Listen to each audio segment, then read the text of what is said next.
La logistique, tout le monde le sait, mais personne ne s'en rend compte, c'est un métier de base qui n'est pas forcément sexy, mais on en a tous besoin et on en aura, quel que soit le contexte, on en aura tous besoin. Par contre, avec le transport, ça représente 33% des émissions de gaz à effet de serre sur la France, et donc on a des vrais leviers à actionner pour pouvoir être plus vertueux. Aujourd'hui, un logisticien lambda, il va utiliser que du carton neuf et que du calage neuf. Nous, on travaille énormément sur le réemploi, c'est-à-dire qu'il y a d'autres entreprises du Maine-et-Loire qui ont des cartons qui partent au recyclage, qui ont du calage qui part à la poubelle.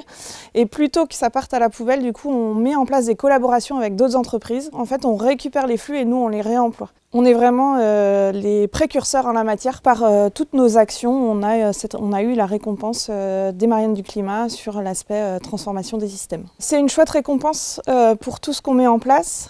Ça montre aussi que on le fait pas pour rien, qu'il y a un intérêt, qu'il faut continuer surtout, parce que c'est vrai que des fois, par simplicité, on pourrait prendre des cartons neufs. Aujourd'hui, on est à plus de 5% de réemploi. Ça paraît peu, mais quand c'est moins de 1% chez les autres, c'est un gros effort. Sur l'année 2024, par exemple, on a réemployé plus de 10 000 cartons. Ça fait 5 ans qu'on fait notre bilan carbone. On n'est pas du tout obligé de le faire parce que c'est que pour les très grosses entreprises. Mais ça nous permet de mettre un plan d'action et de voir notre progression. Aujourd'hui, on est capable de transmettre l'empreinte carbone à chacun de nos clients.